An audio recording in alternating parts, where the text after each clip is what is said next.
मित्रों नमस्कार। मित्रों, आज आपसे एक ऐसी बात साझा करना चाहता हूँ। जैसे कोई भी चीज़ जो सच है, अगर उसे झूठ साबित करने की कोशिश की जाए तो उसको कम से कम 100 बार झूठ बोला जाए, और वो भी प्लान तरीके से, बड़ा इंटेंसिव तरीके से, तो वो जो सच बात है वो झूठ साबित हो सकती है। अब इसका उदाहरण यहीं से है कि मोदी सरकार ने जो कांग्रेस सरकार को, मनमोहन सरकार के लिए किस तरह से झूठ साबित किया था। पूरा 1 साल के लगभग लगातार, वो सन 13 से लेकर 14 तक, 14 में तो उन्हें गवर्नमेंट मिल गई, उन्होंने इनकी हर बात को झूठा साबित किया। इन्होंने अब महंगाई को भी बताया कि तेल की, गैस की महंगाई इनके द्वारा है, और देश की मतलब जीडीपी भी कम है, एम्प्लॉयमेंट भी कम है, जो डॉलर के मुकाबले रुपए की कीमत भी घटती जा रही है, और सब मिला के काफ़ी हर बात में नेगेटिव ही इन्होंने बताया, जबकि ऐसा कुछ नहीं था। क्योंकि बाद में सब खुला, क्योंकि जो इनके दौरान इनकी गवर्नमेंट आई, फिर तो हर चीज़ में ये नीचे ही चले जाते रहे। जो कांग्रेस के ज़माने के मुकाबले हर पॉइंट पे नीचे आए थे, चाहे वो एम्प्लॉयमेंट रहा हो, चाहे बेरोज़गारी रही हो, का नाम महंगाई रही हो, चाहे जीडीपी रही हो, सब बातों में नीचे आ गए। अच्छा, इनका फिर इनके बोलने का स्टाइल आप देख लीजिए, उनका प्लान, मतलब किस तरह से इंटेंसिव तरीके से ये झूठ बोल रहे थे। 15 अगस्त सन 13 को, 14 में थे, चीफ प्राइम मिनिस्टर बन गए।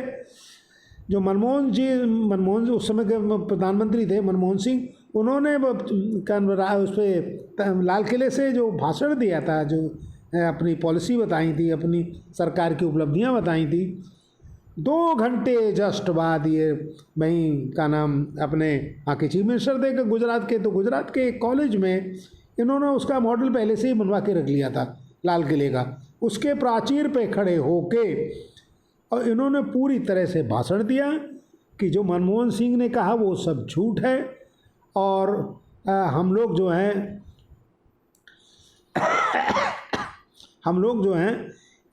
इसके खिलाफ, मतलब ये करेंगे। हर चीज़ को इन्होंने झूठा वायदा करके तो एक सही बात को इन्होंने झूठा साबित कर दिया।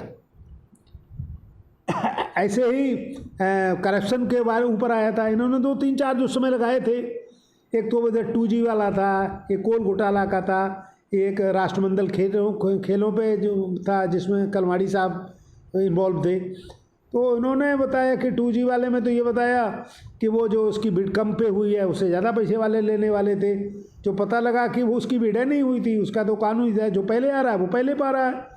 दूसरे कोल घोटाले में तो कुछ भी नहीं निकला जो उसकी जांच हुई, तो CBI ने क्लोजर रिपोर्ट लगाई, यानी फाइनल रिपोर्ट लगाई थी। और जो कलमाड़ी वाला केस था, उसमें इतना सब करीबन 1600 करोड़ का उस समय का बजट था।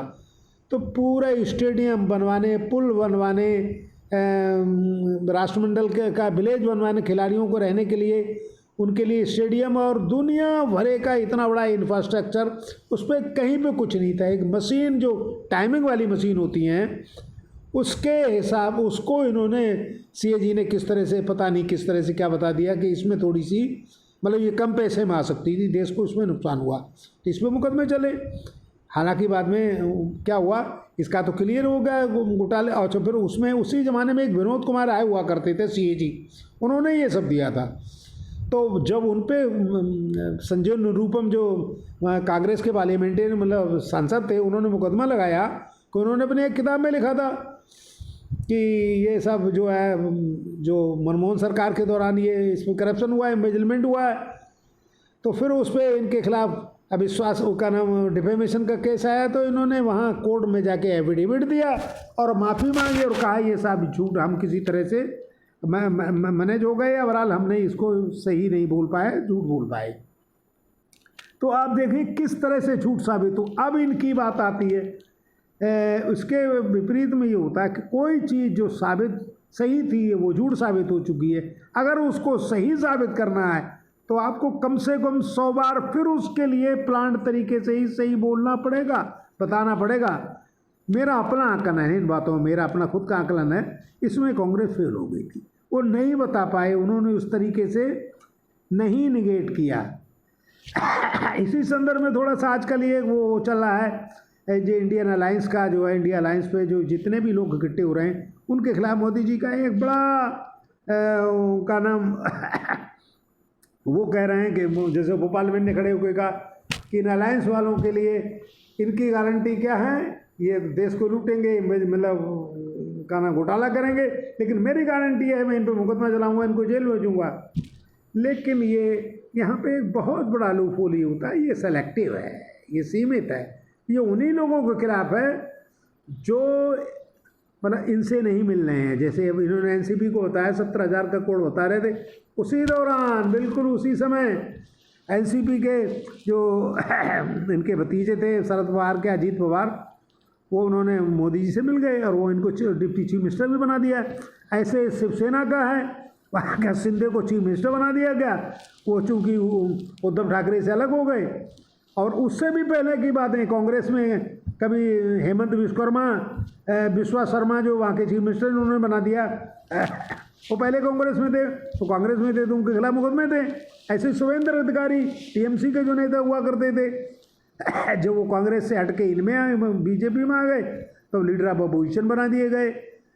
तो इस तरह से ये तो एक सेलेक्टिव वो है। और उसमें एक पॉइंट और भी है, जहाँ पर उन लोगों के खिलाफ ये ज़्यादा वोकल हैं जिनसे कांग्रेस को नुकसान नहीं हो रहा है, कांग्रेस को फ़ायदा हो रहा है।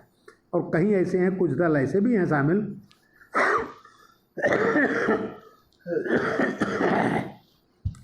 जो कांग्रेस को रोक रहे हैं, मतलब कांग्रेस के लिए, क्योंकि कांग्रेस हटा पाएगी इन्हें, हरा तो कोई भी देख, हटाने वाली कोई ये का नाम जो छत्रप हैं, जो का लोकल लीडर हैं, वो थोड़ी हटा पाएंगे, हटाएगी तो कांग्रेस ही पूरे देश के हिसाब से, पूरा नेशनल लेवल पे।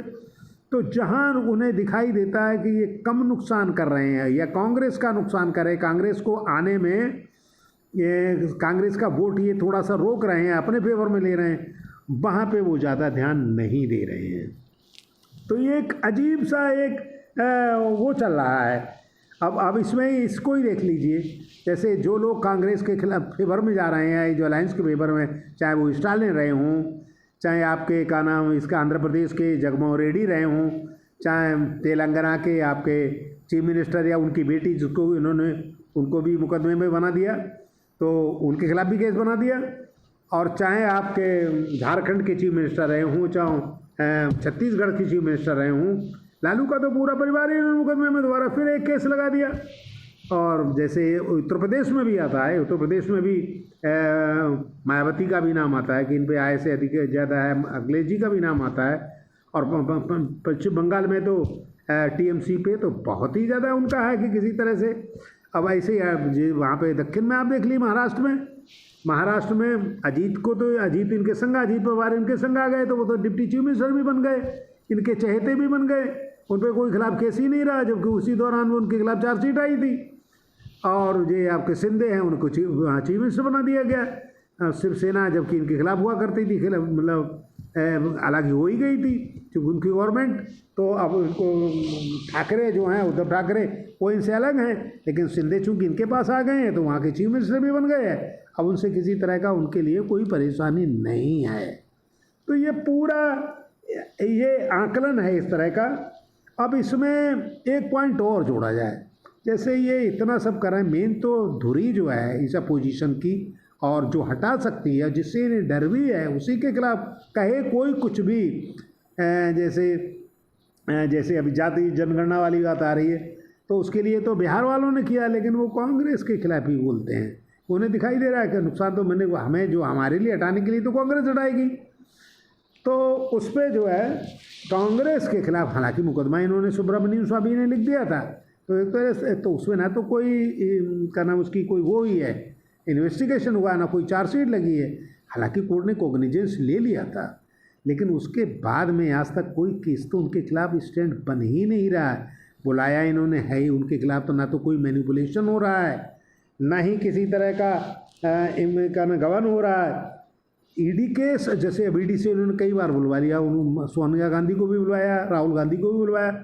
ईडी का केस ज़्यादातर फॉरेन एक्सचेंज, फॉरेन करेंसी, जब कहीं विदेश में आपका विदेश के माध्यम से पैसे का लेन देन होता है, उसमें ईडी का केस बनता है। तो अब इसमें ईडी केस कहाँ से बनेगा? तो वो सब मिला के केस बिल्कुल स्टैंड नहीं कर पा रहा है। मैं तो कांग्रेस के खिलाफ तो ये बहुत ज़्यादा आगे चले जाते, और कांग्रेस के वैसे कायदे में इसका तो वीडियो कांग्रेस वाला और इनका मोदी वाला, इसका तो कायदे में जो इनके खिलाफ केस है वो का नाम कौन सा केस है, नेशनल हेराल्ड वाला, इसमें तो अलग से वीडियो बनना चाहिए। अब दोबारा अब ये लोग तो अपने को बचाए पड़े हैं, जितने लोगों के खिलाफ मुकदमे कर दिए हैं, अब जेल भेज दिया, संजय सिंह को जेल भी दिया, सिसोदिया को जेल भेज दिया गया, बाकी जाने कितने लोगों को आगे तैयारी हैं वो करेंगे। गुनेटर दिखाई दे रहा है सब इकट्ठे होके बाद तो हमें हटा ही देंगे, और हटना तो चाहिए ही खैर इनके लिए। तो उन्होंने सिवाय देश के नीचे लाने के लिए संवैधानिक तो कोई व्यवस्था है ही नहीं। कायदे में इन्हें पावर मिली है संविधान के अनुसार शासन चलाने की, संविधान में लिखा उसकी कसम खाई है इन्होंने कि हम संविधान के हिसाब से चलेंगे, लेकिन वो बिल्कुल जस्ट अपोजिट हो रहा है। तो अब इस पर कायदे में ये जो अलायंस वाले लोग हैं जिनके खिलाफ मुकदमे बन रहे हैं, इनको सोचना चाहिए, इनको अरे इनके सीएजी अब तो इनके खिलाफ भी बहुत चार्ज अपने आप आ रहे हैं। वो तो यहाँ की मीडिया नहीं कर पा रही है, तो आपके हिडन वर्क है और पैगस वाला जो का नाम पैगासस वाला जो है वो, इन सब पे तो विदेशी मीडिया ने उसको लिखा है। दूसरे अब तो सीएजी ने कई पॉइंट इनके खिलाफ बोल दिए हैं, जैसे उसका का नाम टोल वाला है, जो टोल ये वसूल रहे हैं उनका कायदा नहीं होता उसने जिस तरह से वसूल रहे हैं। दूसरे भारतमाला जो सड़क परियोजना है उसमें 15 किलोमीटर की वो सड़क है, लेकिन वो 251 करोड़ में 18 की है, वो 251 किलोमीटर के हिसाब से पैसा उसका निकाला गया है। और जो दूसरी ये है उसका का नाम द्वारका वाला है, द्वारका एक्सप्रेस का तो जो 251 करोड़ प्रति किलोमीटर 18 की जगह पे किया है। और जो भारतमाला सड़क परियोजना है उसमें 15 करोड़ प्रति किलोमीटर के हिसाब से, लेकिन वो 25 पे लिया गया है, वो तो हज़ारों किलोमीटर बनी है।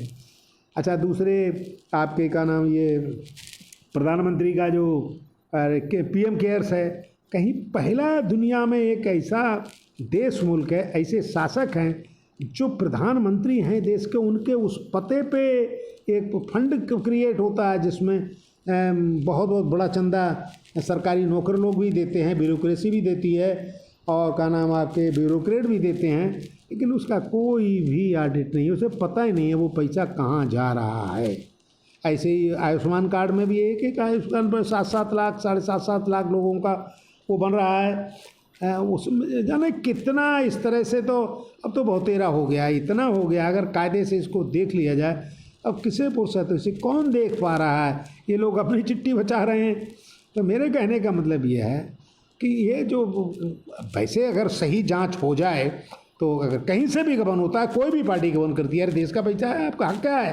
अरे आप देश चला रहे हैं, उसके लिए तनख्वाह ले रहे हैं आप, और आपको संवैधानिक अधिकार मिला हुआ है, हमारी खुशहाली के लिए आपकी जिम्मेदारी होती है। तो इन सब का तो किसी भी स्टेट पे वो खुलना चाहिए।